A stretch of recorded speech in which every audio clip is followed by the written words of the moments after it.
ஓம் சாந்தி. முரளி தேதி 14-3-2026.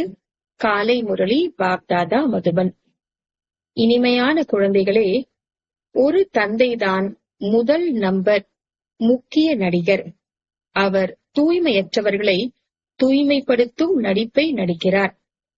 தந்தை செய்வது போன்ற காரியத்தை வேறு யாருமே செய்ய முடியாது.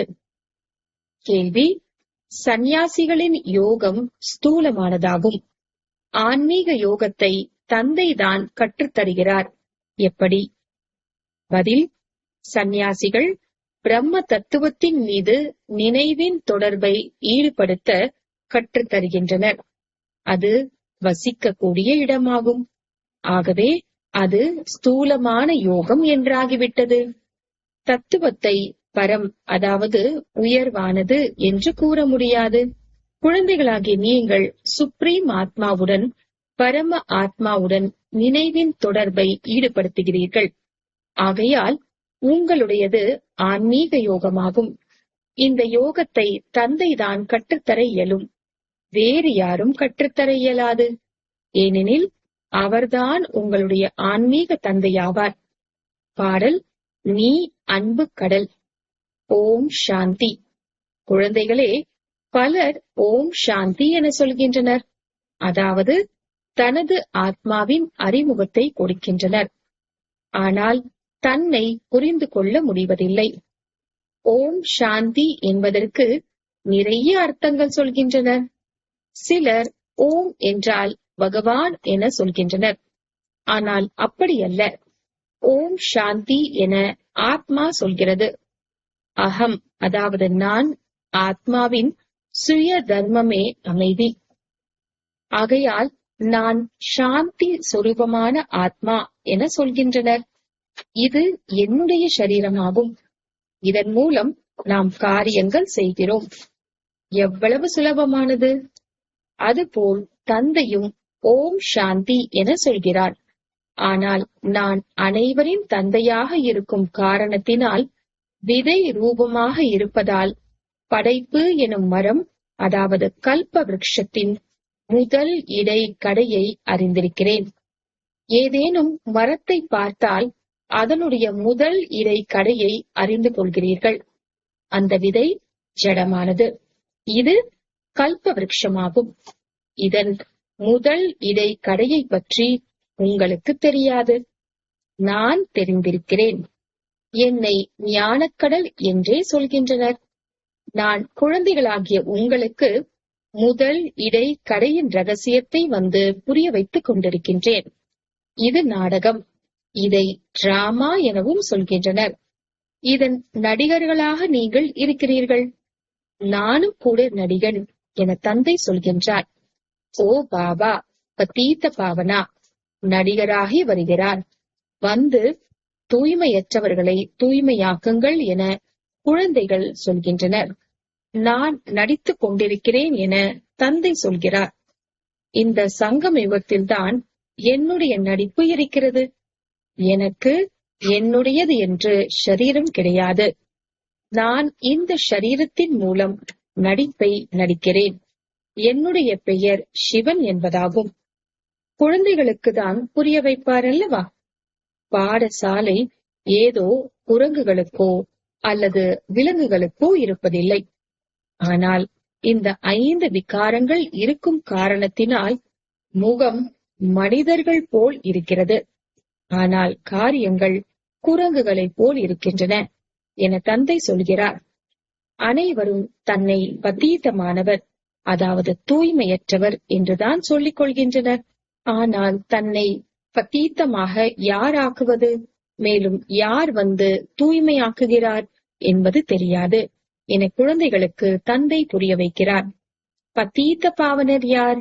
யாரை அழைக்கின்றனரோ அவரை பற்றி கொஞ்சம் கூட தெரிந்து கொள்ள முடிவதில்லை.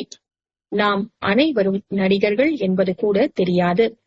ஆத்மாக்களாகிய நாம் இந்த ஷரீரம் எனும் ஆடையை அணிந்து நடிப்பை நடிக்கிறோம். ஆத்மா பரந்தாமத்தில் இருந்து வருகிறது. வந்து நடிப்பை நடிக்கிறது. பாரதத்தில்தான் அனைத்து விளையாட்டும் உருவாகி உள்ளது. தூய்மையான பாரதத்தை பத்தீத்தமானதாக ஆக்கியது யார்? ராவணன். ராவணனுடைய ராஜ்யம் இலங்கையில் இருந்தது என பாடவும் செய்கின்றனர். தந்தை எல்லைக்கு அப்பாற்பட்ட நிலைக்கு அழைத்து செல்கிறார். ஓ குழந்தைகளே, இந்த சிருஷ்டி முழுவதுமே ஒரு எல்லைக்கு அப்பாற்பட்ட தீவு ஆகும். அது எல்லைக்கு உட்பட்ட இலங்கையாகும். இந்த எல்லைக்கு அப்பாற்பட்ட இலங்கையில் ராவணனுடைய ராஜ்யம் உள்ளது. முதலில் ராமராஜ்யம் இருந்தது. இப்போது ராவண ராஜ்யம் உள்ளது. பாபா, ராமராஜ்யம் எங்கிருந்தது என குழந்தைகள் கேட்கின்றனர். குழந்தைகளே, அது இங்கேதான் இருந்தது அல்லவா என தந்தை சொல்கின்றார். அதனை அனைவரும் விரும்புகின்றனர். பாரதவாசிகளாகிய நீங்கள் தேவி தேவதா தர்மத்தை சேர்ந்தவர்கள், இந்து தர்மத்தவர்கள் அல்ல. இனிமையிலும் இனிமையான காணாமல் போன கண்டெடுத்து செல்ல குழந்தைகளே, நீங்கள் தான் முதலில் பாரதத்தில் இருந்தீர்கள். உங்களுக்கு அந்த சத்யுகத்தின் ராஜ்யத்தை யார் கொடுத்திருந்தது? கண்டிப்பாக ஸ்வர்க்கத்தின் இறை தந்தைதான் இந்த ஆஸ்தியை கொடுப்பார். எவ்வளவு பேர் வேறு வேறு தர்மத்தில் மாற்றமடைந்து சென்று விட்டனர் என தந்தை புரிய வைக்கின்றார். முஸ்லிம்களின் ராஜ்யம் இருந்தபோது பலரையும் முஸ்லிம்களாக ஆக்கினார்கள். கிறிஸ்துவர்களின் ராஜ்யத்தின் போது பலரை கிறிஸ்துவர்களாக ஆக்கினார்கள். பௌத்தர்களின் ராஜ்யமே இங்கு இல்லாதிருப்பினும் கூட பலரை பௌத்தர்களாக ஆக்கினார்கள். தனது தர்மத்திற்கு மாற்றிவிட்டனர். ஆதி சனாதன தர்மம் மறந்து போகும்போது பிறகு அந்த தர்மங்கள் ஸ்தாபனையாகின்றன. ஆக தந்தை பாரதவாசிகளாகிய உங்கள் அனைவருக்கும் சொல்கிறார், இனிமையிலும் இனிமையான குழந்தைகளே, நீங்கள் அனைவரும் ஆதி சனாதன தேவி தேவதா தர்மத்தவர்களாக இருந்தீர்கள். நீங்கள் 84 பிறவிகள் எடுத்தீர்கள். பிராமண, தேவதா, சத்திரிய, சூத்ர வர்ணங்களில் வந்தீர்கள். இப்போது மீண்டும் பிராமண வர்ணத்தில் வந்திருக்கிறீர்கள், தேவதா தர்மத்தில் செல்வதற்காக. பிராமண தேவதாய நமக என சொல்லவும் செய்கின்றனர். முதலில் பிராமணர்களின் பெயரை எடுக்கின்றனர். பிராமணர்கள் தான் பாரதத்தை ஸ்வர்க்கமாக ஆக்குகின்றனர். இதுவே பாரதத்தின் பழமையான யோகமாகும். முதலில் ராஜயோகம் இருந்தது. அது குறித்து கீதையில் வர்ணனை உள்ளது. கீதையின் யோகத்தை யார் கற்றுக் கொடுத்திருந்தது? இதனை பாரதவாசிகள் மறந்துவிட்டுள்ளனர். குழந்தைகளே, யோகத்தை நான் தான் கற்றுக் கொடுத்தேன் என தந்தை புரிய வைக்கின்றார். இது ஆன்மீக யோகமாகும். மற்ற அனைத்தும் ஸ்தூலமான, அதாவது ஷரீர சம்பந்தமான யோகமாகும். பிரம்மத்தில் நினைவின் தொடர்பு ஈடுபடுத்துங்கள் என சந்நியாசிகள் ஸ்தூலமான யோகத்தை கற்றுத் தருகின்றனர். அது தவறாக ஆகிவிடுகிறது. பிரம்ம தத்துவம் வசிக்கக்கூடிய இடமாகும். அது ஏதும் பரம ஆத்மா அல்ல. தந்தையை மறந்து விட்டுள்ளனர். நீங்களும் கூட மறந்து விட்டிருந்தீர்கள். நீங்கள் உங்கள் தர்மத்தை மறந்து விட்டீர்கள். இதுவும் கூட நாடகத்தில் பதிவாகி உள்ளது. வெளிநாட்டில் யோகம் என்பது இருக்கவில்லை. ஹடயோகமும் ராஜயோகமும் இங்குதான் உள்ளன. அந்த துறவற மார்க்கத்தின் சந்நியாசிகள் ராஜயோகத்தை ஒருபோதும் கற்றுத்தர இயலாது. யாருக்கு தெரியுமோ அவர்தான் கற்றுத்தர முடியும். சந்நியாசிகளோ ராஜ்யத்தையே விட்டு சென்று விடுகின்றனர். கோபிச்சந்த் ராஜாவின் உதாரணம் உள்ளதல்லவா? ராஜ்யத்தை விட்டுவிட்டு காட்டிற்கு சென்று விட்டார். அவருடைய கதையும் உள்ளது. சந்நியாசிகளோ ராஜ்யத்தை விட வைப்பவர்கள். அவர்கள் எப்படி ராஜயோகம் கற்றுத்தர இயலும்? இந்த சமயத்தில் முழு மரமும் உளுத்துப் போன நிலைக்கு வந்துவிட்டுள்ளது. இப்போது விழுந்தே விட்டது. எந்த மரம் என்றாலும் உளுத்துப் போன நிலைக்கு வந்துவிட்டால் அதனை வெட்டி சாய்க்க வேண்டியுள்ளது. அதுபோல் இந்த மனித சிருஷ்டி எனும் மரமும் கூட தமோ பிரதானமாக உள்ளது. இதில் எந்த சாரமும் இல்லை. இது கண்டிப்பாக விநாசம் ஆகப் போகிறது. இதற்கு முன்பாக ஆதி சனாதன தேவி தேவதா தர்மம் இங்கே ஸ்தாபனை செய்ய வேண்டி இருக்கும். சத்யுகத்தில் துர்கதியில் யாரும் இருப்பதில்லை. வெளிநாட்டில் சென்று யோகா கற்பிக்கின்றனர். ஆனால் அது ஹடயோகமாகும். ஞானம் முற்றிலுமாக இல்லை. பலவிதமான அட்டயோகங்கள் உள்ளன. இது ராஜயோகமாகும். இது ஆன்மீக யோகம் என சொல்லப்படுகிறது. அவை அனைத்தும் ஸ்தூலமான உடலுக்கான யோகமாகும். மனிதர்கள் மனிதர்களுக்கு கற்பிப்பவர்கள் ஆவர். நான் உங்களுக்கு ஒரு முறைதான் இந்த ராஜயோகத்தை கற்பிக்கிறேன். வேறு யாரும் கற்பிக்க முடியாது என தந்தை புரிய வைக்கிறார். என்னை மட்டும் நினைவு செய்தீர்கள் என்றால் உங்களுடைய அனைத்து பாவங்களும் நீங்கிவிடும் என ஆன்மீக தந்தை ஆன்மீக குழந்தைகளுக்கு கற்றுத்தருகிறார். ஹடயோகிகள் ஒருபோதும் இப்படி சொல்ல முடியாது. தந்தை ஆத்மாக்களுக்கு புரிய வைக்கிறார். இது புதிய விஷயமாகும். தந்தை இப்போது உங்களை ஆத்ம அபிமானிகளாக ஆக்கிக் கொண்டிருக்கிறார். தந்தைக்கு தேகம் கிடையாது. இவருடைய அதாவது பிரம்மாவின் உடலில் வருகிறார். இவருடைய பெயரை மாற்றி விடுகிறார். ஏனெனில் உயிருடன் இருந்து கொண்டே மறுபிறவி அடைந்துள்ளார். இல்லறவாசி சந்நியாசம் ஆகும்போது மறுபிறவி அடைந்து இல்லற ஆசிரமத்தை விட்டு துறவற மார்க்கத்தை எடுத்துக் கொண்டது போல. ஆக நீங்களும் கூட மறுபிறப்பை அதாவது மறுஜீவா அடைந்ததன் மூலம் பெயர் மாறிவிடுகிறது. முதலில் ஆரம்பத்தில் அனைவருடைய பெயர்களை வதனத்தில் இருந்து கேட்டு வந்து கொண்டிருந்தனர். பிறகு அவர்கள் ஆச்சரியப்படும்படியாக கேட்டு சொல்லி ஓடி போய்விட்டனர். ஆகவே பெயர்கள் வருவது நின்று போய்விட்டது. ஆகையால் நான் பெயர் கொடுக்க பிறகு அவர்கள் ஓடி போய்விட்டால் அது பொய்யானதாக ஆகிவிடுகிறது என தந்தை சொல்கிறார். முதலில் வந்தவர்களுக்கு வைத்த பெயர்கள் மிகவும் ரமணீகரமாக அதாவது அழகாக இருந்தது. இப்போது பெயர் வைப்பதில்லை. யார் எப்போதும் நிலையாக இருக்கிறார்களோ அவர்களுக்கு வைக்கலாம். பலருக்கு பெயர் வைத்தால் பிறகு தந்தையை விட்டு போய்விட்டனர். ஆகையால் இப்போதெல்லாம் பெயர்களை மாற்றுவது இல்லை. இந்த ஞானம் கிறிஸ்தவர்களின் புத்தியிலும் கூட பதியும் என தந்தை புரிய வைக்கிறார். பாரதத்தின் யோகத்தை நிராகார தந்தைதான் வந்து கற்றுக் கொடுக்கிறார் என்ற அளவு புரிந்து கொள்வார்கள். தந்தையை நினைவு செய்வதன் மூலமே பாவங்கள் பஸ்பமாகும் மற்றும் நாம் நம்முடைய வீடு திரும்புவோம். யார் இந்த தர்மத்தை சேர்ந்தவர்களோ மதம் மாறி சென்றிருப்பார்களோ அவர்கள் தற்காலிகமாக அங்கே இருப்பார்கள். மனிதர்களுக்கு சத்கதியை வழங்க முடியாது என நீங்கள் அறிவீர்கள். இந்த தாதாவும் அதாவது பிரம்மா பாபா கூட மனிதர்தான். நான் யாருக்கும் சத்கதி வழங்க முடியாது என இவர் சொல்கிறார்.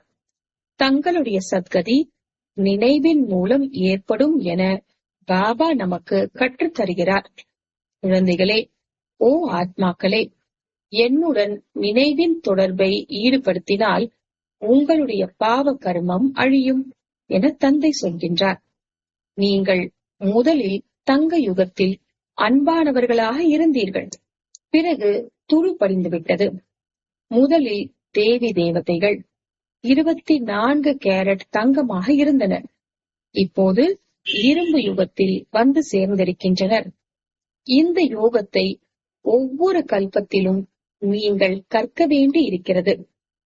நீங்கள் அறிவீர்கள். அதிலும் சிலர் முழுமையாக அறிந்துள்ளனர், சிலர் குறைவாக அறிந்துள்ளனர். சிலர் இங்கே என்ன கற்றுத்தருகின்றனர் என்று சும்மா பார்ப்பதற்காக வருகின்றனர். பிரம்மா குமார் குமாரிகள் இவ்வளவு அளவற்ற குழந்தைகள் உள்ளனர். கண்டிப்பாக பிரஜாபிதா பிரம்மா இருப்பார் அல்லவா?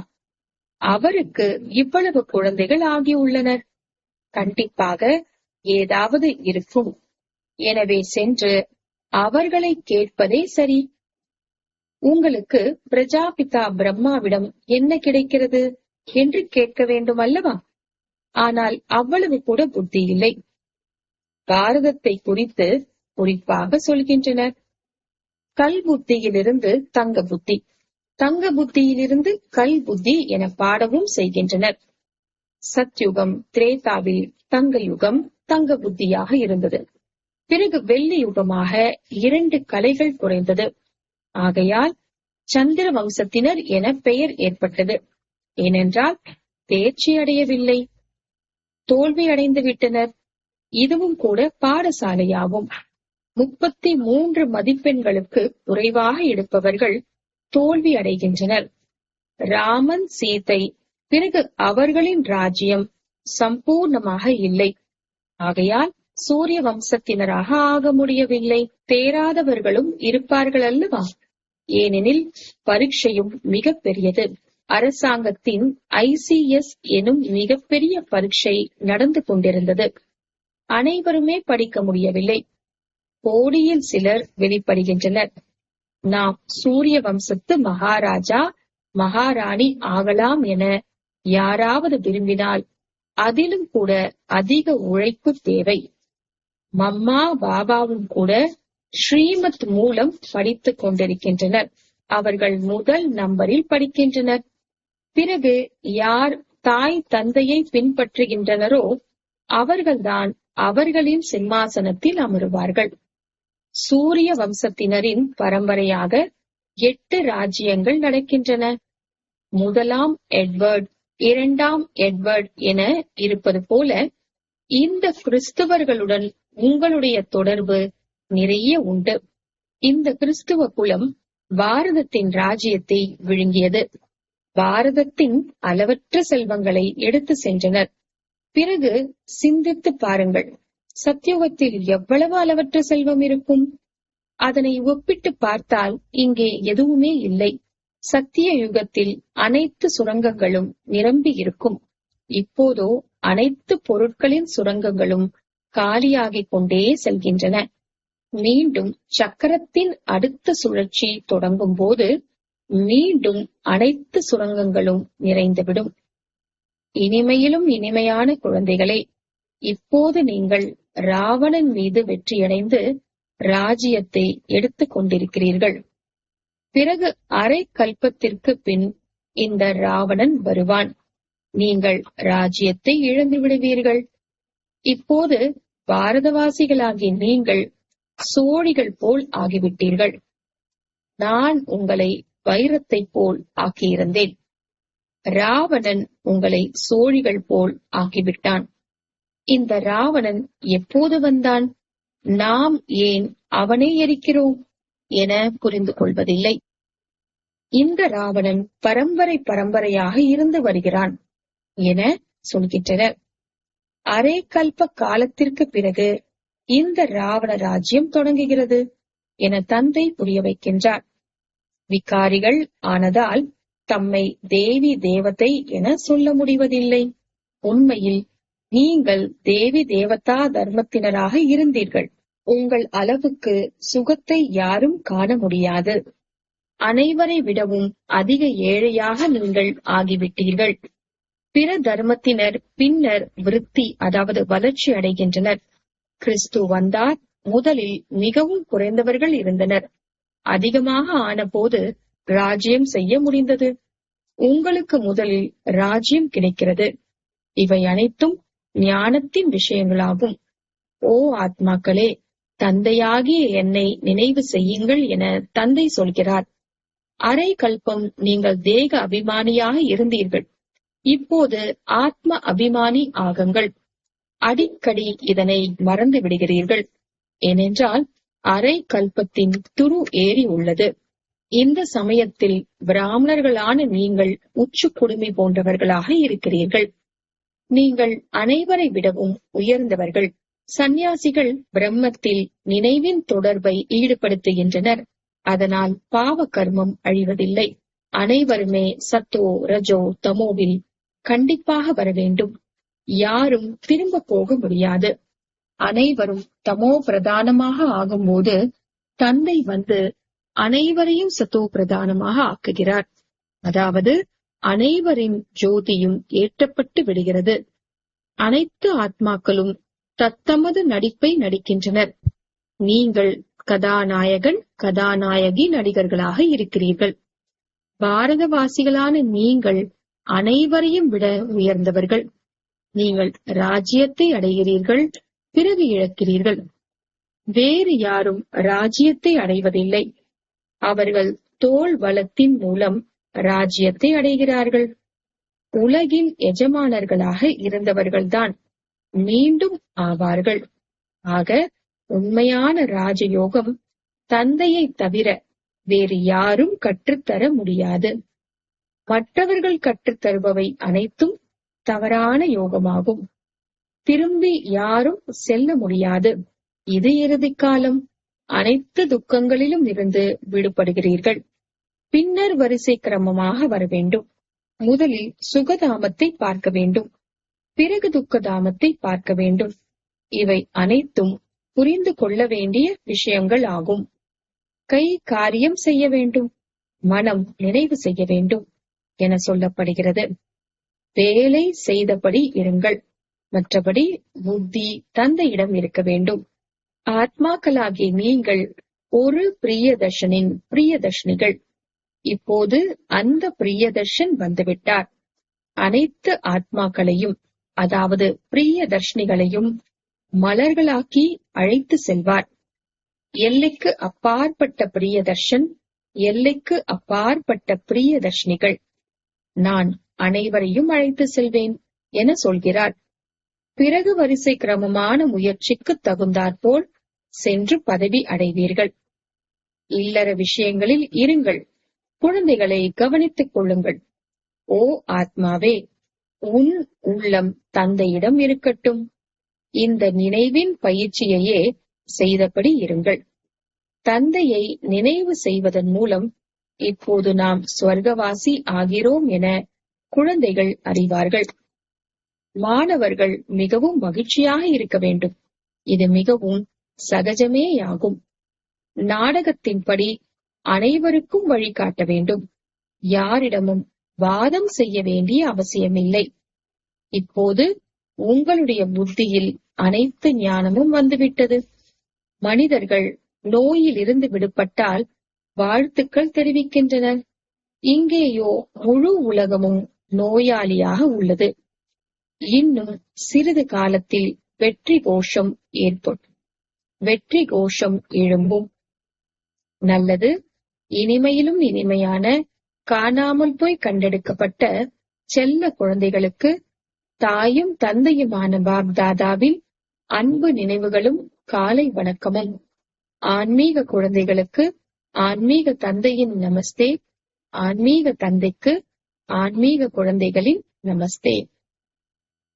தாரணைக்கான முக்கிய சாரம்: உண்மையிலும் உண்மையான பிரியதர்ஷினி ஆகி கைகளால் காரியங்கள் செய்தபடி இருந்தாலும் புத்தியின் மூலம் பிரியதர்ஷனை நினைவு செய்யும் பயிற்சி செய்ய வேண்டும். தந்தையின் நினைவின் மூலம் நாம் ஸ்வர்கவாசி ஆகிறோம் என்ற மகிழ்ச்சியில் இருக்க வேண்டும். இரண்டாவது, சூரிய வம்சத்து ராஜ்யத்தின் சிம்மாசனத்தின் அதிகாரி ஆவதற்காக தாய் தந்தையை முழுமையிலும் முழுமையாக பின்பற்ற வேண்டும். தந்தைக்கு சமமாக ஞானம் நிறைந்தவராகி அனைவருக்கும் வழிகாட்ட வேண்டும். வரதானம்: விஸ்தாரத்தின் வண்ணமயமான விஷயங்களில் இருந்து விலகி கடினமானதை எளிதாக உருவாக்கக்கூடிய சகஜ யோகி ஆகுக. விஸ்தாரத்தின் வண்ணமயமான விஷயங்களில் இருந்து விலகி கடினமானதையும் எளிதாக உருவாக்கக்கூடிய சகஜ யோகி ஆகுக. விளக்கம்: பாபாவை பார்ப்பதற்கு பதிலாக விஷயங்களை பார்க்க தொடங்கிவிட்டால் பல கேள்விகள் உருவாகின்றன. மேலும் சகஜமான விஷயமும் கூட கடினமாக அனுபவம் ஆகிறது. ஏனெனில் விஷயங்கள் என்பது மரம், பாபா என்பவர் விதை. யார் விஸ்தாரம் என்ற மரத்தை கையில் எடுக்கிறார்களோ அவர்கள் பாபாவை விலக்கி விடுகிறார்கள். அதன் பிறகு விஸ்தாரம் ஒரு வலையாக மாறிவிடுகிறது. இதில் சிக்கிக் கொள்கிறார்கள். விஷயங்களின் விஸ்தாரத்தில், அதாவது ஆழத்தில் வண்ணமயமான விஷயங்கள் வந்துவிடுகிறது. அது தனது ஈர்ப்பை காண்பிக்கிறது. ஆகையால் விதை சொரூபமான பாபாவின் நினைவின் மூலம் முற்றுப்புள்ளி வைத்து அதிலிருந்து விலகி விட்டீர்கள் என்றால் சகஜ யோகி ஆகிவிடுவீர்கள். ஸ்லோகன்: நான் மற்றும் எனது என்பதன் கலப்படத்தை சமாப்தி செய்வதுதான் உண்மையான தங்கம் ஆவது. நான் மற்றும் எனது என்பதன் கலப்படத்தை சமாப்தி செய்வதுதான் உண்மையான தங்கம் ஆவது. அவ்யக்த இஷாரா: நிச்சயத்தின் அஸ்திவாரத்தை உறுதியாக்கி சதா பயமற்றவராக, கவலையற்றவராக இருங்கள். இப்பொழுது அனைவரும் ஒன்றிணைந்து ஒற்றுமையாக சேவைக்கான எந்த விதமான காரியத்தையும் வெகு விமர்சையாக செய்து முன்னேறுங்கள். ஒவ்வொரு பிராமண ஆத்மாவின் உதவியின் மூலம், நல்ல உணர்வு, நல்ல விருப்பத்தின் மூலம் சேவையை கோலாகலமாக கொண்டாடுங்கள். ஒருவேளை சிலரால் வார்த்தைகளில் பேச முடியவில்லை என்றாலும், அதாவது வார்த்தைகளின் சேவை செய்ய முடியவில்லை என்றாலும், மனதின் வாயு மண்டலத்தின் மூலம் சுகம் நிறைந்த மனநிலை மூலம் சுகம் நிறைந்த உலகமாக உருவாக்குங்கள். எங்கும் செல்ல முடியவில்லை, உடல்நிலை சரியில்லை என்றாலும் கூட வீட்டில் அமர்ந்தவாறே சேவை செய்யுங்கள். சேவையில் சகயோகம் அவசியம் செய்யுங்கள். அப்பொழுதுதான் சுகமான உலகமாக ஆகும். ஓம் சாந்தி.